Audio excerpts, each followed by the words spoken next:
भारत में ना gig workforce बहुत तेजी से बढ़ रहा है और अब सरकार खास इन्हीं लोगों के लिए एक नई लोन स्कीम लेकर आ रही है। तो आखिर ये स्कीम है क्या और इससे फायदा किसको मिलेगा? चलिए आज इसी को समझते हैं। सोचिए, काम से जुड़े छोटे मोटे खर्चों के लिए कभी पैसों की जरूरत पड़ी है? बिल्कुल पड़ी होगी। तो बस इसी सवाल का जवाब देने के लिए सरकार एक नई स्कीम ला रही है, और ये खास तौर पर गिग वर्कर्स और अनऑर्गेनाइज्ड सेक्टर में काम करने वालों के लिए है। तो चलिए सबसे पहले ये देखते हैं कि ये जो नई सरकारी पहल है ये असल में किन लोगों की मदद के लिए बनाई गई है। ये स्कीम ना सिर्फ गिग वर्कर्स बल्कि घरेलू सहायकों मतलब डोमेस्टिक हेल्पर्स और असंगठित क्षेत्र में काम करने वाले सभी लोगों के लिए है। मतलब साफ है, एक बहुत बहुत बड़े वर्कफोर्स को इससे सीधा फायदा मिल सकता है।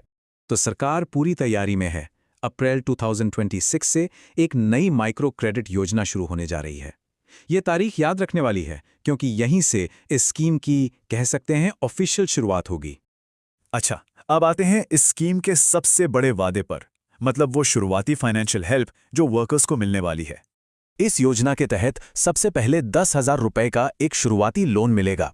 अब ये रकम शायद सुनने में बहुत ज्यादा न लगे, लेकिन कई लोगों के लिए अपना काम शुरू करने या उसे थोड़ा आगे बढ़ाने में ये बहुत बड़ी मदद साबित हो सकती है। और सुनिए, सबसे कमाल की बात क्या है, ये लोन मिलेगा बिना किसी गारंटी या कोलैटरल के।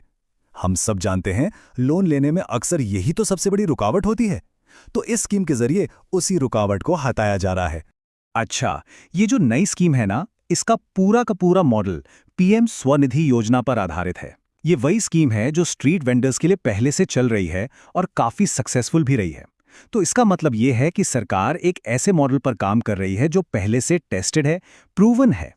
ठीक है, तो अब सवाल ये उठता है कि भाई ये लोन मिलेगा कैसे, इसकी प्रोसेस क्या है और कौन कौन इसके लिए एलिजिबल है। चलिए अब इसे समझते हैं।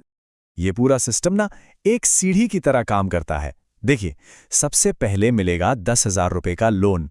अगर इसे टाइम पर चुका दिया तो अगली सीढ़ी पर चढ़ जाएंगे और 20,000 रुपए के लोन के लिए एलिजिबल हो जाएंगे, और फिर उसे भी टाइम पर चुकाने पर 50,000 रुपए तक का लोन मिल सकता है।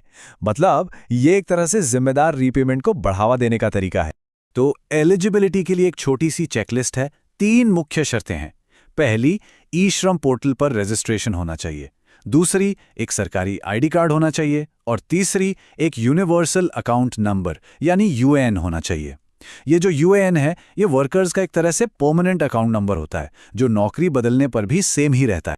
यहाँ एक बात गांठ बांधने वाली है, इस स्कीम में प्रायोरिटी उन लोगों को दी जाएगी जो ई श्रम पोर्टल पर रजिस्टर्ड हैं। मतलब ये पोर्टल ही लाभार्थियों की पहचान और वेरिफिकेशन का मेन सेंटर होगा।